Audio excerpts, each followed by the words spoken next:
নমস্কার বন্ধুরা, পল্লবী রান্নাঘরে সবাইকে স্বাগত। আজকে আমি আপনাদের সাথে নর্থ ইন্ডিয়ান একটা রেসিপি শেয়ার করব। এটার নাম কারি পকোড়া।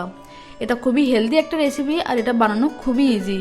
আপনারা লাঞ্চে এই রেসিপিটা ট্রাই করতে পারেন। তো চলুন আমরা রেসিপিটা দেখে নিই।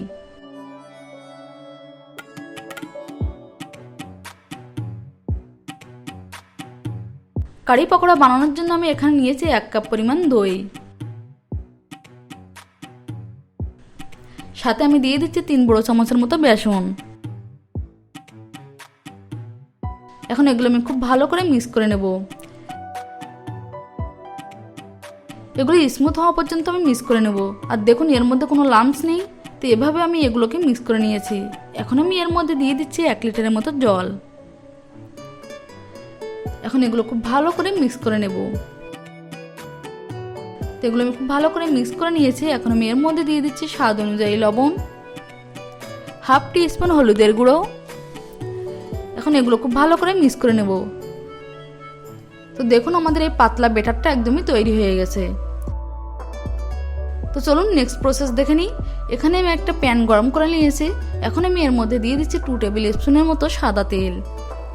তেল ভালোভাবে গরম হয়ে গেলে এর মধ্যে দিয়ে দিচ্ছি হাফ টিস্পুন মেথি দানা, 1 টিস্পুন জিরে, 1 টিস্পুন ধনে, এটা আমি ক্রাশ করে নিয়েছি, 1 পিঞ্চ হিং, একটা শুকনো লঙ্কা।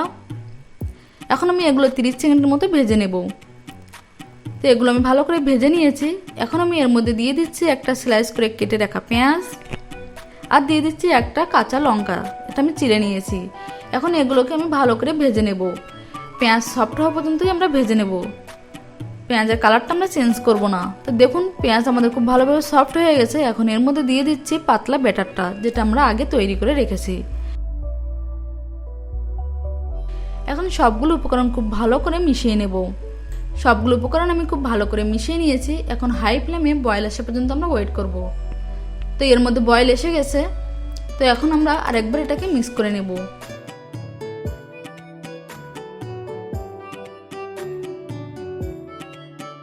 এখন আমরা এটা ঢেকে 25 মিনিটের মতো লো মিডিয়াম ফ্লেমে রেখে দেব।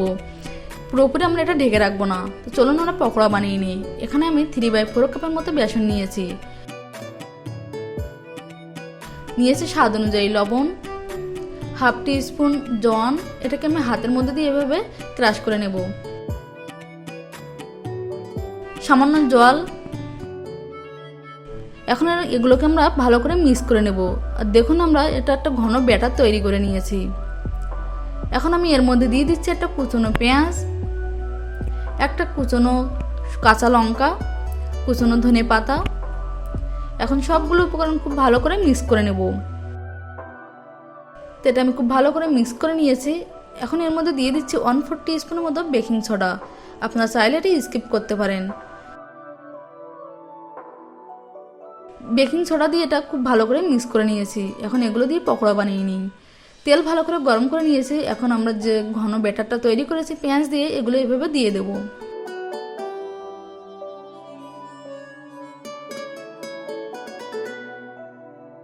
তো দেখুন পকোড়াগুলো খুব সুন্দর ফুলে গেছে। এখন এগুলো আমি উল্টে দিয়ে ফ্রাই করে নেব। এগুলো আমি গোল্ডেন হওয়া পর্যন্তই ফ্রাই করে নেব। তো দেখুন পকোড়াগুলো খুব ভালোভাবে ফ্রাই হয়ে গেছে। এখন এগুলো আমি একটা কিচেন টাওয়ালের উপর তুলে নিচ্ছি। সবগুলো পকোড়া আমি এভাবে ফ্রাই করে নেব। এখানে 25 মিনিট হয়ে গেছে, আমি ঢাকনাটা খুলে দিয়েছি। এখন এগুলো আমি আরেকবার মিক্স করে নেব। তো আমাদের ব্যাটারটা অনেকটাই ঘন হয়ে গেছে। এখন আমি এর মধ্যে দিয়ে দিচ্ছি ভেজে রাখা পকোড়াগুলো। পকোড়া দিয়ে আমি ভালো করে মিক্স করে নেব। তো পকোড়া গ্রেভির সাথে ভালোভাবে মিক্স করে নিয়েছি। এখন এটাকে ঢেকে লো ফ্লেমে 1 মিনিট মতো হতে দেব। আমি পুরোটাই ঢেকে রাখছি না।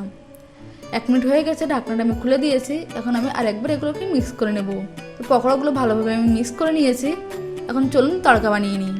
এখানে আমি একটা তড়কা প্যান নিয়েছি, এটাকে ভালো করে গরম করে নিয়েছি। এখন আমি এর মধ্যে দিয়ে দিচ্ছি 1 টেবিল স্পুন মতো সাদা তেল। তেল ভালোভাবে গরম হয়ে গেলে এর মধ্যে দিয়ে দিচ্ছি 1 টিস্পুন জিরে, 2টো শুকনো লঙ্কা, 8 থেকে 10টা কারি পাতা।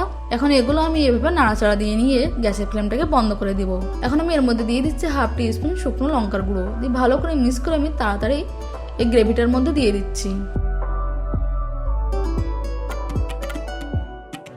এগুলো আমি খুব ভালো করে গ্রেভির সাথে মিক্স করে নেব। তো এগুলো আমি খুব ভালো করে মিক্স করে নিয়েছি।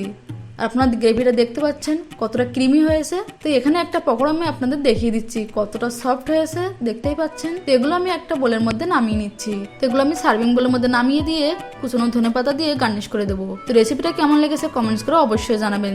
আজ এ পর্যন্ত, আবার দেখাবেন নতুন রেসিপি নিয়ে। ততক্ষণ পর্যন্ত ভালো থাকবেন, সুস্থ থাকবেন, নমস্কার।